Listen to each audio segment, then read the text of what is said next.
Okay, good afternoon everyone. Make yourself comfortable. Mas-start ta sa aton nga Sunday school. Subong hapon, we are on lesson number 31. We're almost near the end. And Lord willing, hopefully this year we'll have a new study series sa aton nga Sunday school. We're still on our gospel series, taken from the story of salvation. We are now on lesson number 31. It is about Satan's final destiny. What's the page number sa inyong mga notes? Page 35 sa inyong mga hard copies. If wala ka mo hard copy, you can also download it from our PDF. I've made some changes to the actual lesson itself, especially sa mga lessons na part. Our lesson this afternoon will be more in-depth compared to the more simpler form nga ara sa inyong mga notes. Page number 35, lesson number 31, Satan's Final Destiny.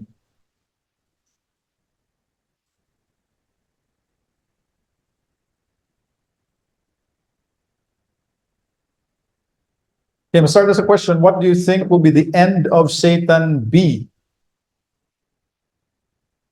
Because it's been prophesied since the first pages of the Bible, from the first instance of the fall of man or the rebellion of man. Nagsaada ng Ginoo sa Genesis 3:15, the seed of the woman will crush his head. Tingin saad sa Ginoo pagkasugod pa lang that there will be an end to Satan, but what do you think will his end be? Because we are familiar with the endings of villains and bad guys in movies and stories. Usually, ang mga traidor or mga kontrabida sa mga sine or even sa mga cartoons, usually predictable manggid ang mga movies because there will be a final fight scene, di ba? Usually, they would not use weapons or guns. Usually, it would be a fist fight or a knife fight or a sword fight. One-on-one between the bida and the kontrabida. Then, of course, as you would predict, if it's a normal movie, kaya ang normal ng mga movies, the bida would win in the end, and bisan ano pala kasagad or kusog sang kontrabida, normally the kontrabida would die. Diba? But I think our question is how. The question is not whether or not there will be an end to Satan, because his ending is predicted since the beginning. He would be crushed. Amo na ang prophecies ang Ginoo, he would be crushed, meaning there would be an end to Satan and his work, but how will it end? Amo lang naton, that is what we will learn today. So let's start with Revelation 20 verses 1 to 3, verse 1 and 2. Miss Larissa, please read. Then I saw an angel coming down, holding in his hand the key of the bottomless pit, and he prayed to me. So we start with this vision. John saw an angel. He came down from heaven. In his hand, he holds one thing, a key. This key is to the bottomless pit, and in his hand is also a great chain. Anuhon niya ang yabi, anuhon niya ang chain. Verse 2, Larissa, continue to read. He sees the dragon, the ancient serpent, who is the devil and Satan, and bound him for 1,000 years. Okay, so the work of this angel is seizing the dragon. In his hand, there's a chain. In his hand, there is a key to a place called bottomless pit. So Satan here is identified as the dragon, the ancient serpent. Pero klaro ni John to make sure that this dragon and ancient serpent is the devil and Satan. Okay? Because Satan or the devil was portrayed when it was expelled from God's heavenly court. Alam mo sa chapter 12. So in Revelation, when you say dragon or ancient serpent, it refers to Satan, and portray siya as dragon because it emphasizes his ferocity and cruelty. Okay? So Satan is not a little enemy. This enemy is cruel. This enemy is ferocious. Anong Ferruccio sa Ilonggo man? Hindi na Ferrero Rocher. Bangis. Okay? Gangurog. You don't play with it. Okay? But when this dragon was seized and bound, verse 3, diretso na lang ni Larissa.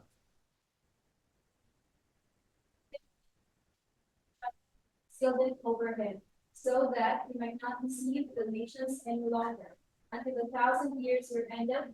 After that, he must be released from a little while. Okay, so I think ang picture, kung naanad ka mo sang arrest, diba? Ang pulis may dala nga pusas, seized and bound. Gindakop, ginhigtan, and threw him into the pit. The angel shut the pit and sealed the pit so that he might not deceive the nations any longer until the 1,000 years were ended. Okay? And after that, he must be released for a little while. Before his final punishment, Satan will be bound for a period of 1,000 years. Where? In a place called bottomless pit. Now, nga gitawag niya siya bottomless because it has no bottom. Kaya kung wala ni bottom, kung sa ako lang, logically speaking, makagwa siya. Kaya kung dalum. Okay? But actually, bottomless pit speaks of the underworld. It's a deep place, a dark place, and its bottom is unknown. Kung sa Ilonggo pa, hindi matungkad. Okay? In short, it is a prison. Or, ang balbasang mga commentators, it is a place where demons will be incarcerated. It's an official term for priso, pending their final sentence to the lake of fire. In other words, kung ang final place of punishment sa mga priso sa Pilipinas, kung maximum ang imong penalty is believed prison, while waiting for your case to be heard, din ka ginapriso. Amo nang may kanta ta sa radyo, provincial jail. Okay? Antes ka magkanto sa bilibid, dito ka na sa provincial jail. Pending your incarcerated ka, na priso ka, pending your final sentencing, you go to the temporary place of incarceration, which is the bottomless pit. Okay? It may be an underworld, it's deep, it's dark, bottom unknown, it's a prison, but it's a temporary prison pending the final sentencing. And he was seized and bound, which includes, kung kay John MacArthur pa, not only Satan, but also the demons. Kanami sending a picture, because all demons are bound and seized, while even the verse itself speaks of the binding of Satan, but it's not wrong. Kay based on the condition of the world in this 1,000-year period, it would most likely include all the demons.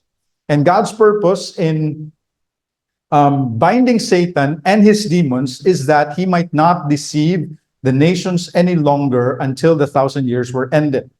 Okay, so the dragons being bound with a great chain, thrown into the bottomless pit, shut and sealed, is God's restriction of his ability to inflict harm on the earth for 1,000 years. So for 1,000 years, we have no influence from the devil or his demons.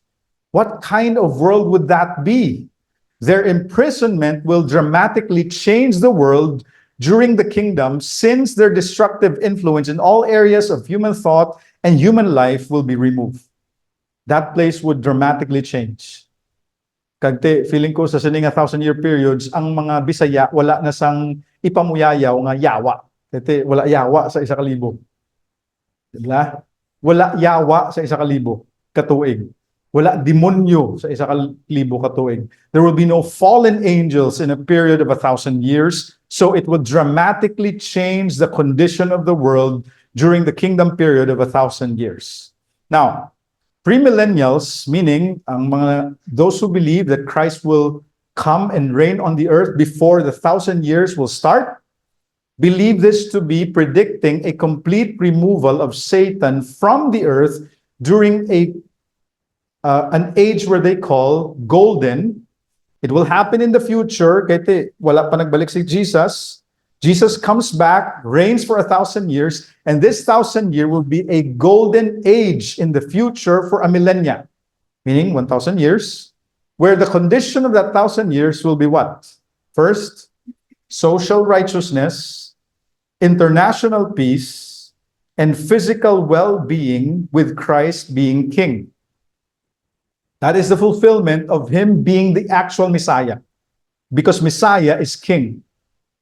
May eternal king, there's an eternal kingdom, there's an eternal throne, but it starts when? 1,000 years. So before that 1,000 years will start, ano ni matabo? The enemy will be bound.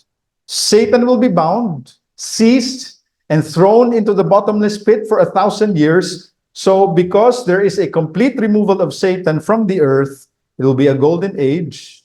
There will be social righteousness. There will be international peace.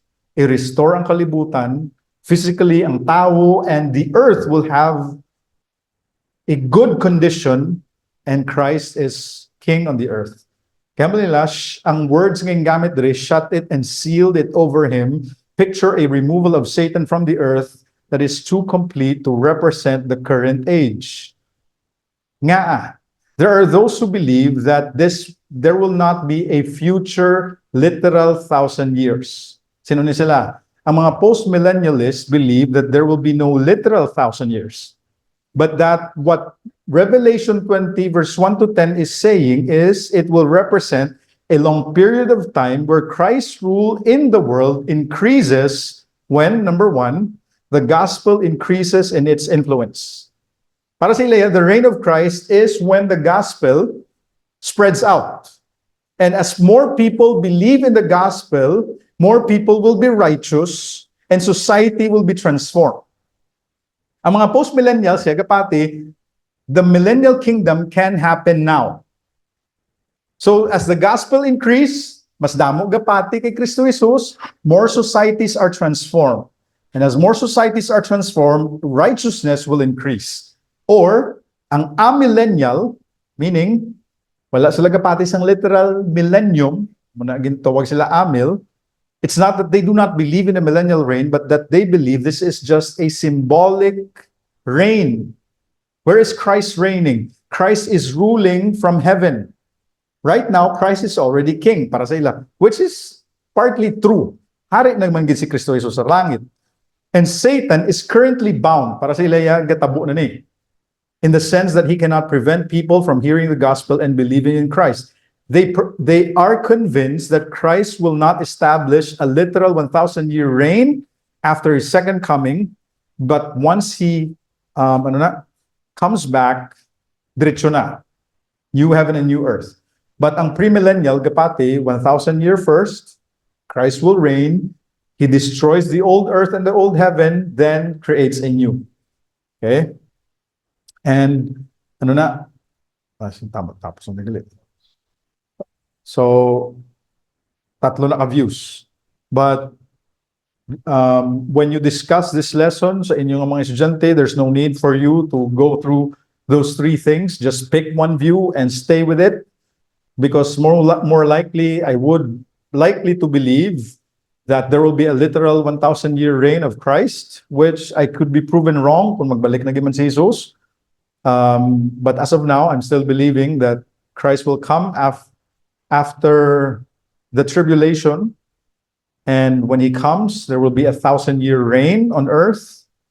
And during those 1,000 years, Satan will be bound, but after 1,000 years, he will be released for a little while. Why?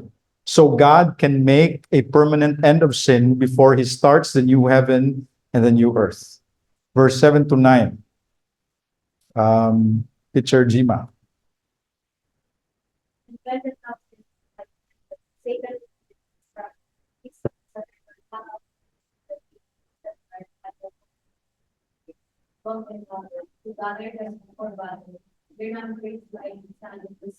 Weird, no? After 1,000 years, gimbuyan pa. Why? So he will come out to deceive, because that is what his work is. He's the deceiver from the beginning. No wonder John 8, namali Jesus sa mga Pharisees, you are of your father, the devil, because you like to kill and you like to deceive people, you like to lie. So he will come out to deceive the nations at the at the four corners of the earth. This is the Revelation's way of saying from every parts of the earth, and they call these people Gog and Magog, gathering them for battle, and their number is innumerable like the sand of the sea. What is Gog and Magog? It's the name given to the army of rebels and its leader at the end of the millennium, because previously in the Old Testament, these are names used of the enemies of God in the past. Magog is a name of Noah's grandson. He's a founder of a kingdom located north of the Black and Caspian Seas. So si Magog was a general. Okay? So Magog literally existed sa time ni Noah. Gingamit lang niliwat sa Ginoo in Revelation to speak of a leader of an army. Okay? And Gog is apparently another leader of a rebel army known collectively as Magog. So Satan will be released or loose to bring cohesive leadership to the world of rebels born to believers who enter the kingdom at the beginning, called collectively as Magog, having their leader as Gog. Meaning mga rebelde, man ni sila. Ano gusto mo nga page? Magog ka, sir.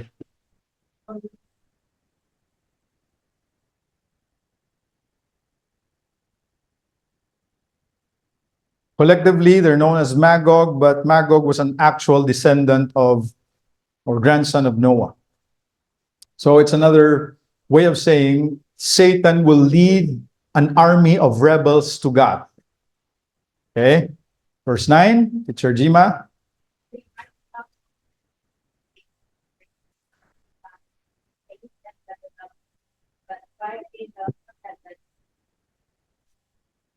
Okay, so deceiving the nations of the earth, gathering them, Gog and Magog, the army of rebels, they marched up the broad plain of the earth, surrounded the camp of the saints and the beloved city. What is the beloved city? The beloved city is known as Jerusalem, which is the capital city during Christ's millennial reign. That's Jeremiah. The saints will be living around the city, so they will surround the camp of the saints. So at the end of the 1,000 years, Satan will be released temporarily. What will Satan do at that time? One, he will go through all the earth to deceive unbelieving people to sin, rebellion, and fight against Christ and his saints in Jerusalem. That's the location of the battle. Okay. After his imprisonment for 1,000 years, he will go around the earth to deceive people, unbelieving people, to sin against Christ, to rebel against Christ, and to fight against Christ and his saints. And the location of that battle is Jerusalem. So Satan's release after the 1,000 years will free him to deceive the nations and to gather them for the last battle. Now, there are two opinions about this battle. A millennialist see this as the same battle as described in chapter 16 and chapter 19, which we call Armageddon. Okay, pareha sa mga millennialist, one time lang itanan kakatabo. Ang second coming, ang Armageddon, ang new heaven and new earth, pag second coming ni Christ, all of them believe that Christ will come again. Only ang amillennial, one time lang, one time, big time. When Christ comes, there will be the final battle, and there will be a new heaven and new earth. Everything will be done with. But ang mga post-trib, premillennials, though para sila separate. Tribulation anay, Christ comes again, 1,000-year reign, then will be this battle. A separate battle. A battle between Satan and his army. Ang Armageddon niya, according to the premillennialist, ano? Sino mang lead sa tong army? The leader of that army will be the Antichrist, leading the world of rebellious people fighting against Christ. So that's a separate battle. Now, who are these people that Satan was able to deceive after the 1,000-year reign of Christ on the earth? Sino ni sila ang mga naintuan?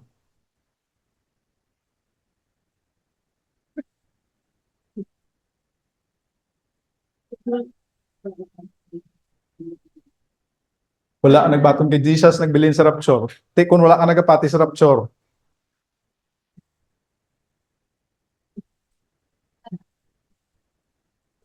Ang wala gaglow.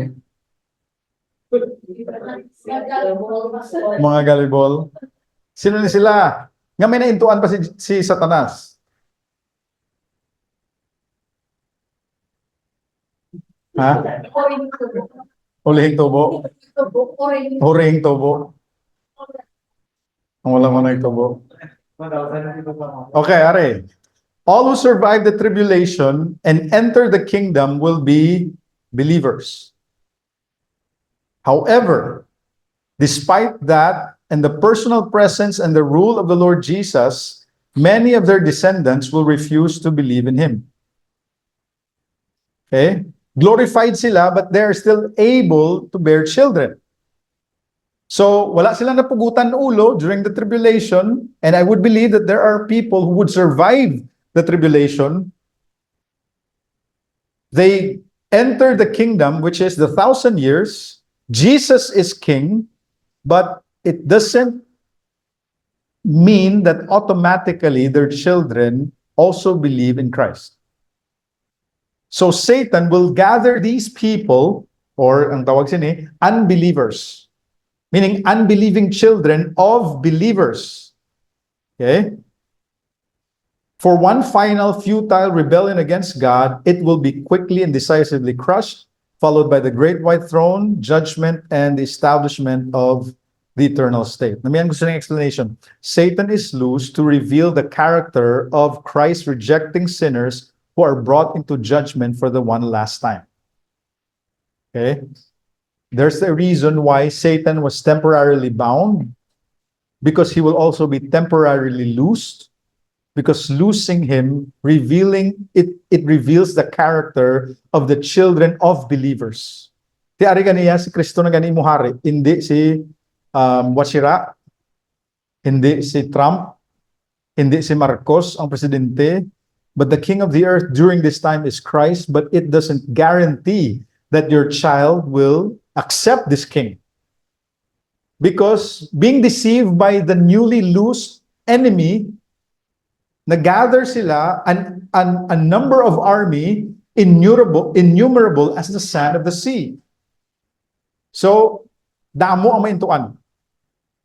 The gathered armies are called Gog and Magog, but they would be destroyed by fire from heaven and consumed as carrion. So, although the saints are exposed as a camp and as inhabitants of God's beloved city, which is Jerusalem, are besieged by foes and countless as sand of the sea, their enemies will be consumed by God's fiery judgment. So, ininga army will be destroyed by fire. Itong verse gina sa I think verse 8 or 9, they will be consumed by fire from heaven, which in the Bible, fire is frequently connected with God's judgment of wicked men. Genesis 19, how was Sodom and Gomorrah destroyed? By fire. So this army will be consumed by the same method, fire from heaven. Okay, fire came down from heaven and consumed them. Hindi ganun yung fist fight. Wala ganun yung battle. Just fire consuming them from heaven. But let us take note. It was for 1,000 years that Satan was not able to tempt people. It was for 1,000 years that Christ was king of the earth. But there will still be people from the millennium that will be deceived by him. What does that mean? This means that it was not a guarantee that the descendants of Adam would not sin even though they have passed the test. Okay? Meaning, for example, kung balikan ta, if Adam and Eve were tempted and they passed the test, okay, they passed the test, they had children, would it automatically guarantee that their children would not sin? The 1,000-year reign of Christ would tell us that without God's grace, people cannot be saved.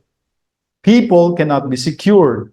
It just means that we are neutrally moral or morally neutral. You have no merit with God. You have no sin against God.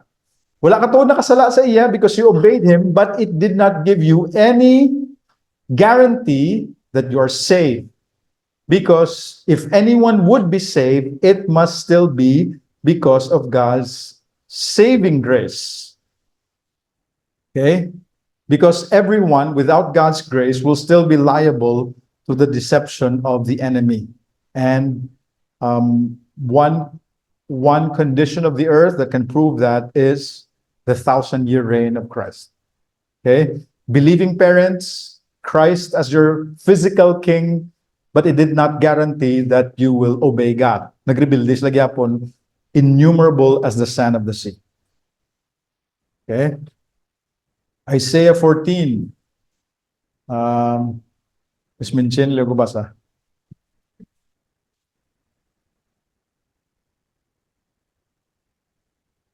Verse 41 sa Matthew 25.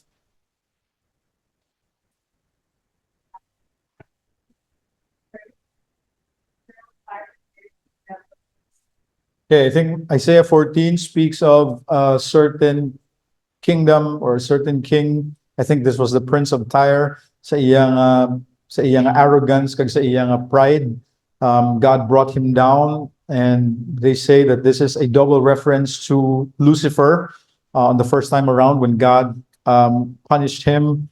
Then this is another reference to the eternal fire. God is preparing for the cursed, unbelieving people, but this fire is prepared for the devil and his angels. So now we have two references. You're brought down to the far reaches of the pit, then depart to the eternal fire prepared for the devil. Now, Revelation 20, verse 10. Ms. Minchin, liyo ko basa.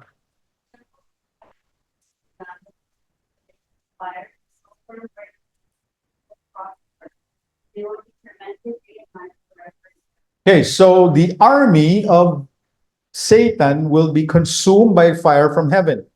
They will be destroyed by fire from heaven. Ang mga tao to ya. But the devil had a different punishment. He was thrown into the lake of fire. But this devil is described here as the devil who had deceived them. Sino yung gininto? The nations of the earth. Okay? So, just as Satan's demons will entice the world's armies into the battle of Armageddon, Satan will draw them into a suicidal assault against Christ and his people. So, he is still convincing. After 1,000 hiatus, 1,000-year hiatus, ginpapahuway isa ka libo nga tuig. Guro sa kainit niya, doon nagsagad, nagsiguro, nagpraktis sa todo, pang into, that after 1,000 years, he was still convincing a whole world of people to sin against Christ, to rebel against Christ, and to fight against Christ, which, this is the right description, suicidal assault.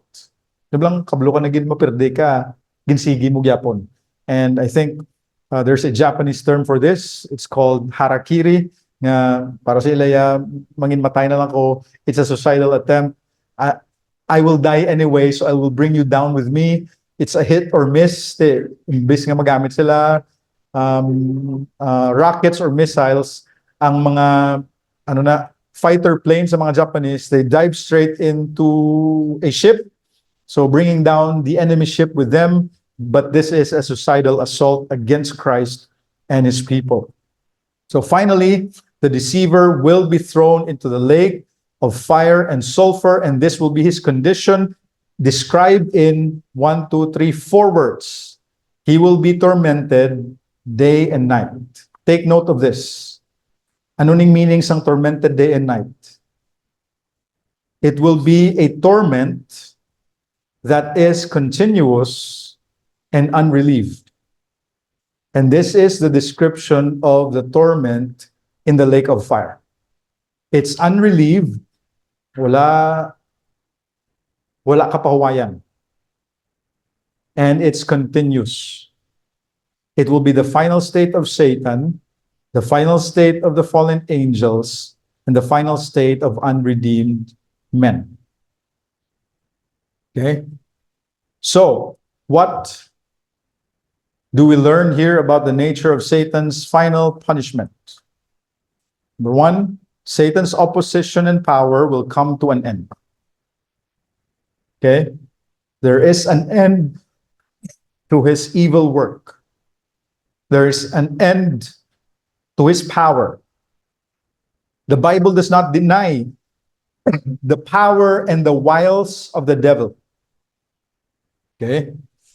Ang mga padihot ni Satanas, ang mga strategy ni Satanas, but there will come to an end to his opposition and his power. And if that happens, the people of God will have rest, the world will have peace, and there will be great victory for God. Okay? Satan will be tormented night and day forever and ever. He will be a partaker of the eternal suffering that all the wicked people will face. In other words, he will not enjoy his punishment. And for whatever reason that media or fantasy has portrayed him to be, and I think what did the church a disservice is Dante's Inferno, nga para sa iya, and even ang mga Buddhist, meron sila version nga si Satanas ang gakutaw sang kalaha sa impyerno, nga daw mga bitso-bitso tayang ginaprito. So ang mga tao sa impyerno gaantos, but si Satanas siya ga-enjoy kutaw sang kalaha sa impyerno. No, he will not enjoy his eternal torment. Okay? Siya nang butang kalamay. Crispy fried chicken. So he will be tormented. He will be a partaker. He's not the initiator. He will not enjoy his punishment. So as the wicked will suffer, so will Satan suffer. We have the same punishment. And so we end with Genesis 3:15. Basahan natin ni Dugan. Ready? Go. I will put enmity between you and the woman, and between your offspring and her offspring. He shall bruise your head, and you shall bruise. That's why this is the first promise of salvation in the Bible. Before John 3:16, there's Genesis 3:15. There will be a struggle, a hatred between Satan and the woman. The woman was deceived by Satan, but there will be a long time struggle between the seed, the children of the woman, and Satan himself. Ang matabo, you shall bruise his heel. Satan can damage the work of God. Satan can damage the work of the seed of the woman. Satan may kill the seed of the woman physically, but what the seed of the woman will do is he shall bruise your head. And the bruising of Satan's head happened first on the cross, but it will be put to a final end in his punishment in Revelation 20 verse 10. So what is the connection between Genesis 3:15 and the final destiny of Satan that is described here? God had promised a Satan conqueror that will put him to an end. God will actually fulfill it. So Revelation 20 verse 10 is a fulfillment of Genesis 3:15. Okay, so God is a promise keeper in that he promised someone who would crush the head of the opposition, someone who would crush the head of Satan. God will actually fulfill it. Now, what's creepy is when sige kanilang taublas ang sige ko lang tao sang Avengers or sige ko lang tao sang Narcos, kamalila, if you kill one head, do manog lang, kung doon mo yung ulo, damo pa yung ulo, ni galing nga manog, it's a multiple-headed snake.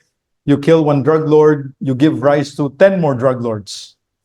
Amo ng Hail Hydra, patyon mo isa ka leader, mas damo pagid leader ga bulos sa iya, but someday there will be a Satan conqueror crushing the head of the one opposition, and it will put an end to him and his evil work. So our first lesson here, which is a little bit different from your notes, pwede nyo na i-revise, kaya gin-revise ko lang ni kagabi. Number one, the final destiny that awaits Satan is that God will put an end to Satan and his evil work. This is his final destiny. It awaits him, meaning wala pa rin natabo. But it is waiting for him. There will be an end to him and his evil work. It's not that he would be annihilated, but that he would be punished. That is what I mean about the end. Okay? There would come a day that Satan will not be able to oppose God. Mula na isipon ta. Because the meaning of the word devil, sakto naman? Or satanas, gali. Sorry. Sakto naman? Satan is opposer. To? No? Yes. Satan is opposer. Satanas. That is what he does. He is the ultimate opposition. Whatever God calls good, he calls evil. What God calls evil, he calls it good. Amo lang giniobra. He lives to oppose God. Amo na nga ang term nga devil's advocate. Nga do ginabuligan mo si Satanas because you are advocating for what is opposing God. But his final destiny that awaits him is that God will put an end to his opposition work, to his evil work. So while Satan might have his influence in the world today, but his final destiny awaits him. God will put an end to him, and God will triumph over him. And because God will triumph over him, this battle between God and Satan is not an equal battle. Okay? Because this is what Buddhism believes. Forces of good and evil. Yin and yang. Amo na, I think kung nagdako ka mo, galanta ka mo, Dragon Balls, every episode would end like kung magdaog ang mga bida, masiling sila. And this is another day nga nagdaig ang dumaig ang ano ni ang sa kasamaan. Anong presensya sa kasamaan? Ang kabutihan sa kasamaan, because that is the concept of Buddhism, yin and yang. Equal forces between good and evil. Black and white. Ang Star Wars, amuman, may the force be with you. The force of darkness and the force of light. But it's not an equal battle. God will win against Satan. Light will win against darkness. It's not an equal battle. So this is a sure victory for God over evil and Satan because he is the victor. And there will be victory over evil in the end because this is what the book of Revelation is about. Okay? God wins. Amo na ang gist sang Revelation. So if you're asked what Revelation is about, it's about God winning. God will win. Okay? And lastly, the greatest tempter, deceiver, and enemy of God and his people will finally be punished with eternal torment together with all the fallen angels and wicked people. If I think of Satan, he is a tempter, he is a deceiver, and he is an enemy of God and my enemy. But if you rank him with all these things, he is the greatest tempter, the greatest deceiver, and the greatest enemy of God. But he will have his final punishment with an eternal torment. There is a saying, hamba sila, revenge is best served cold. But God's revenge against Satan will not be served cold. It will be served in the lake of fire. God will serve his justice against Satan cold-heartedly. Ito, savage siyang punish siya sa Ginoo, but God's revenge against Satan will be served hot in the eternal lake of fire. He will be tormented day and night forever and ever. And to think of it, Revelation 20 verse 10 is a verse that you can hold on to Satan for those many times that we were willing victims to his devices. Kapila ka tion nga gintentar ta ni Satanas, ginbutigan ta ni Satanas, nagpapati-pati man ta. We were, amo niya gahamba ko, I'm not an innocent victim. We are willing victims. Okay? He is a deceiver and we allowed ourselves to be deceived. Okay? Hindi tayo nga gininto ta, nagpainto ka gidya. But someday soon, Revelation 20 verse 10 will happen to him. And this is one of those verses that when I look at Satan and his work in the world and his work in my own life, this is one of those days that I will be glad that it happens. Kahit God will triumph over my enemy, over the enemy of his church, over God's enemy. Satan will finally be punished with eternal torment. Okay? He will be tormented night and day forever and ever. Any question?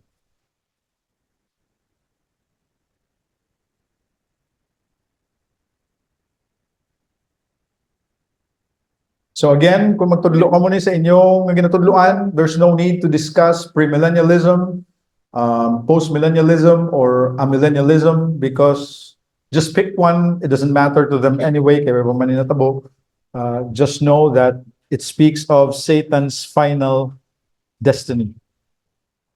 And actually, in this lesson, pag-abot, I think sa lesson 1, 2, or 3, sino si Satanas? If you ask most Buddhist people, they would not even think that Satan is an actual person. They would just think that Satan is a he's a fictionary character. Or sila sabi nila he's just a force or it's just a fiction. And this is one of those lies that Satan wants us to believe. Si Satanas daw, si Santa Claus lang, he's not an actual person. Or si Satanas daw ano ganit kontra ni Harry Potter? Voldemort. Si Lord Voldemort. Uy. Pwede mo na ito, pero ko lang kain. Di man sa'yo sa Ginoo, di man sa'yo kay Satan. Din sa'yo. Wala sa'yo, di ako, wala akong nagapati. Langit, lupa. Hindi siya sa langit, hindi siya sa lupa, hindi siya sa Ginoo, hindi mo sa kay Satanas.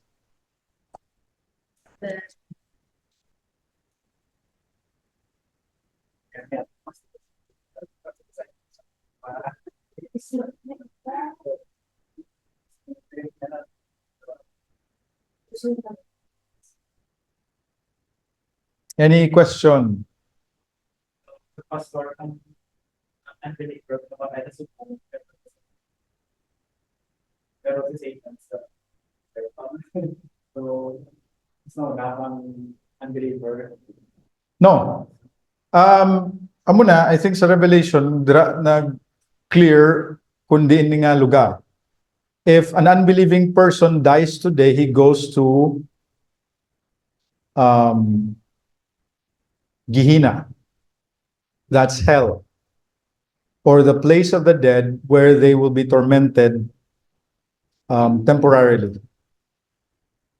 Ito pagabot sa, I think, Revelation, matunan tama na, I think chapter 21, the place of the dead will be thrown into the lake of fire.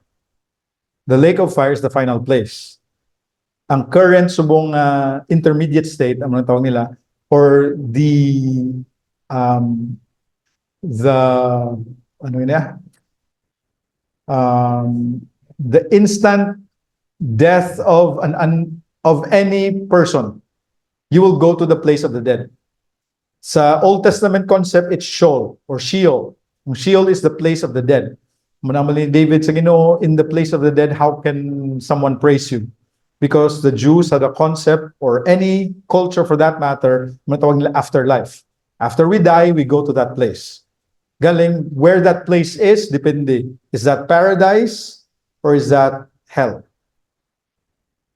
So, diri lang sa New Testament na klaro that ang paradise, or today you will be with me in paradise, or Abraham's bosom, or what we call heaven, is a place you are with God. Pero ang hell, which is sa concept ni Jesus, Gehenna, or where there is a place of fire, or a place of where the worm does not die and the fire is not quenched, amo ng hell. Temporary. Pero ang lake of fire ni Satanas, siya mauna. Okay, next na pang lesson, ang what will happen to unbelieving people. So, ang nauna sa lake of fire, actually, si Antichrist kag si false prophet. then will be Satan. Then will be the wicked, dininanghalin, the place of the dead. So, to your question, sino mauna? Antichrist. False prophet. Satan. Actually, nauna pa si Antichrist. Yes, logically speaking, nauna pa si Antichrist. Then, Satan. Then, all the wicked people sa great white throne judgment.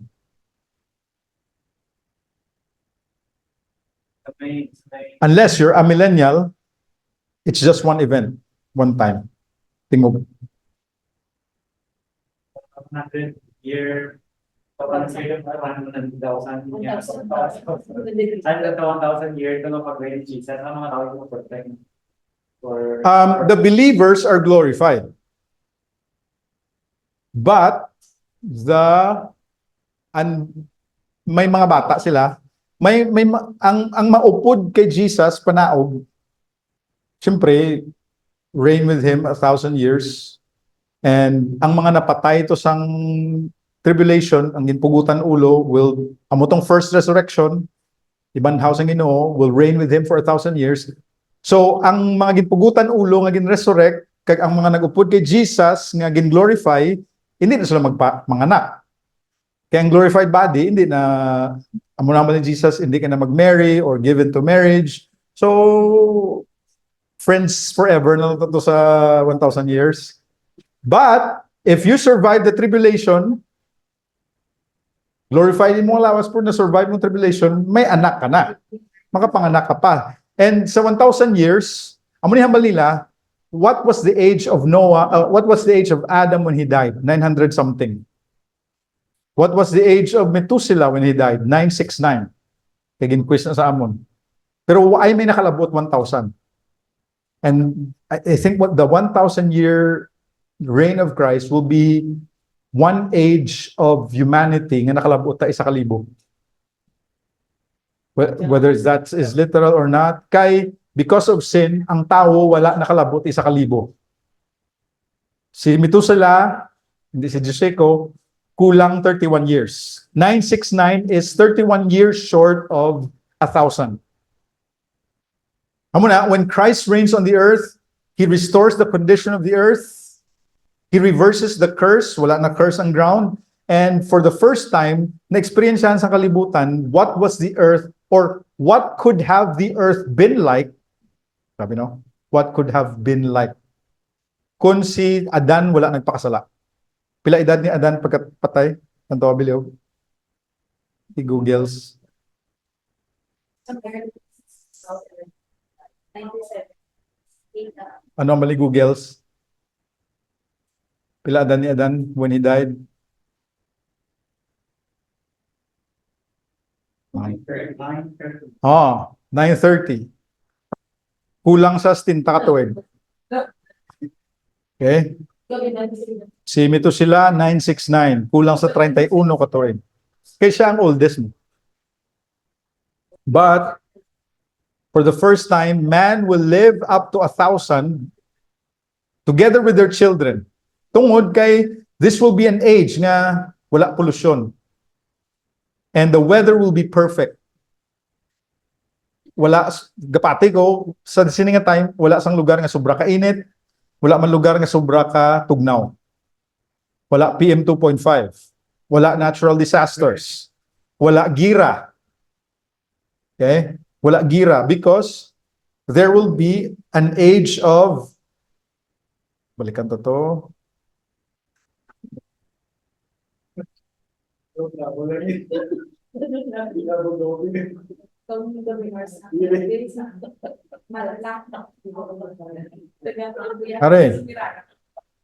Okay? It will be an age of social righteousness, international peace, and physical well-being. So, ang Pasig River, I would think it would be drinkable again. Imagine na bla ang mga panangatae isang taga-Tondo, pwede i-rehabilitate ni Christ. He will restore the earth, and you will be able to drink water from the Pasig River. Okay? Ang fecal matter sa mga aton nga mga rivers, kag ang mga falling hair nyo tungod sa chlorine, wala na chlorine aton tubig, kay tinlo na ni tanan. So, there will be a physical well-being. We will live long. Or human, kaya ang mga glorified bodies, hindi naman kinanglan mag-live long. Ang mga anak nila can live long because it's a restored earth. They would get to live to be 1,000 years. Because the earth will be restored, Christ will be king. Christ will be the actual Messiah from Jerusalem. Hindi ba yung unbelievers sila ganun? Neutral sila. Ang children nga natawo sa mga believing parents from the tribulation in the kingdom are neutral babies. They're not born believers. Yes. Neutral state. May mga worst na tribulation na na-survive kasi sila Believer sila. Believer sila. Puro believer na sila ya. Ang problema lang, ila bata. Kaya pagkabata nila, ang bata, wala na tao nga believer. Yes. So, morally neutral. Different world. Kahit lain nga kondisyon sa kalibutan, they live to 1,000 years, but at the end of it, still rebel against Christ. Kung ano bala ka utang na loob nila kay Kristo, 1,000 nga tuig, kita mo si Kristo, hari mo, but at the end of it, gamay lang nga deception, bumigay kagapon.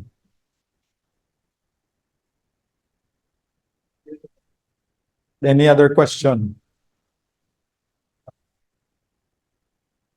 So, on the 1,000 year of Christ, ang kandila sa aton nga mga cake, daw yawon na saksak 1,000 kabilog. Masunog na happy birthday to me. Damo ng kandila. Kaya 1,000 ka tuig na tao.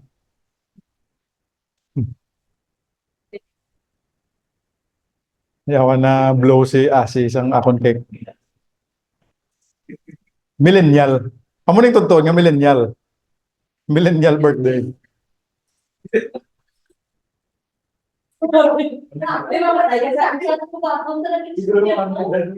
Maputo na ang SSS. Ang NSO, SSS. NSO. Maputo na sila. Hindi na sila, kuha na subong, dapat makalabot ka 1,001 para gaan ka 100,000.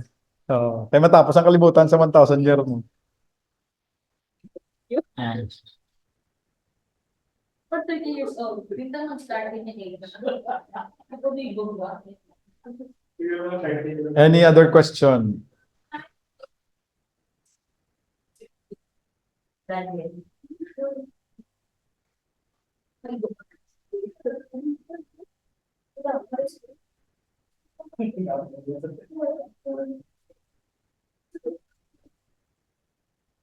Maigo. Mabuhinan man damo. Kaya may damo man patay sa Armageddon.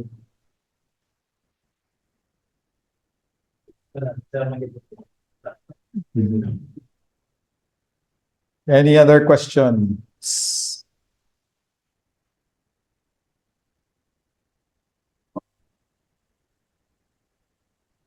So wala na Jews or Gentiles. Hindi na sila special witness. So,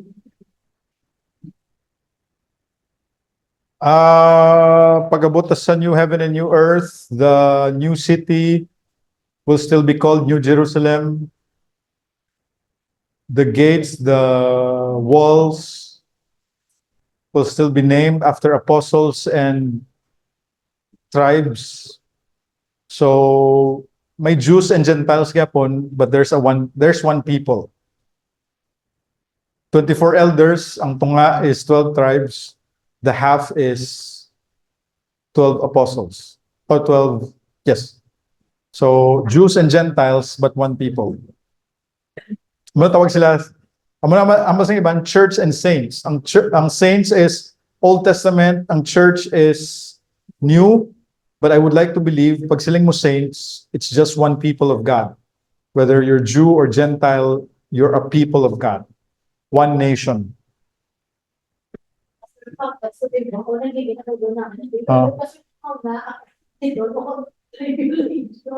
Okay, din mauna Armageddon or tribulation. Ang Armageddon is the final battle at the end of the tribulation. So 7-year tribulation, ang peak ng tribulation, si false prophet kag si Antichrist upod sa mga demonyo will deceive the nations. Amo na ang last nga bowl will dry up the river Euphrates. Diba? 7 bowls. Ang I think 5th or 6th bowl will dry up the river Euphrates so that the armies of the earth can march to Megiddo.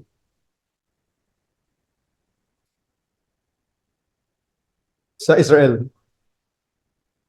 Sa Israel. Amo na subong hamalila, bantayan ang suba. Bantayan ang suba. Kay pagmala, pwede sila kamartsa.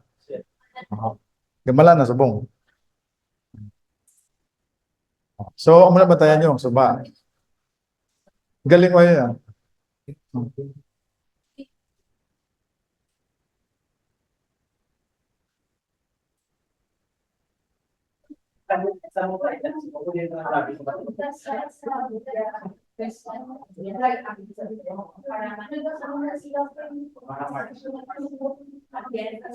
Yes, so sa question ng Bibong, tribulation before Armageddon.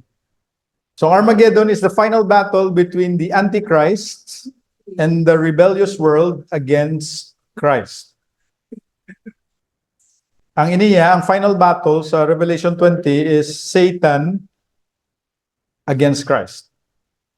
Ang Armageddon niya, Antichrist versus Christ.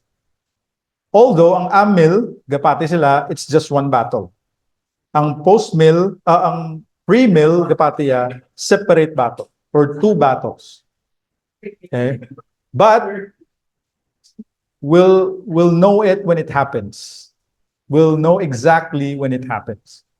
And it will not affect the outcome as long as you're on the right side. Eh, way man alabot sa outcome, anyway, mapirdi mo na sila gyapon, bisan diin nga battle, as long as you are on the right side of the battle.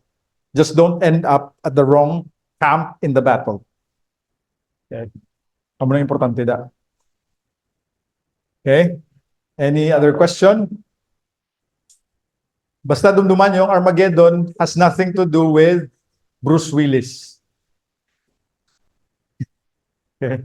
Kaya muna nadakpan ko yung Armageddon. Si Bruce Willis nagpalupok sang meteorite or comet or something.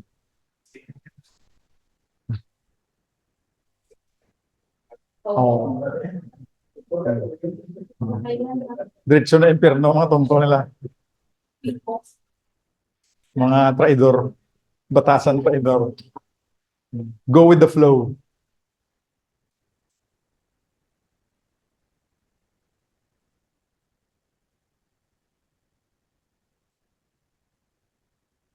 Galing madali na sila sa pagka-traidor nila kay kung safe side, sa times of tribulation, sa Antichrist sila mapati. So, madali na sila yapon. Wala safety sa tribulation kung hindi ka kay Antichrist mo. Hindi ka kabakal. Kasi sila na numero 1 mapabaksin. Sa Europe, yan yung microchip pa rin na din, pambakal. How the world ends. Okay, any other question before to di madalman?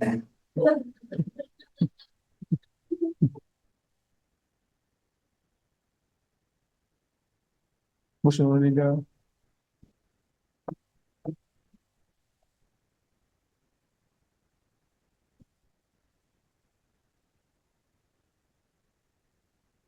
Okay, I think we have 2 or 3 remaining lessons before we get to the end. Then hopefully before mid-year or during mid-year, we can start a new series on our Sunday school, finishing our gospel series. So we'll end today with Satan's final destiny.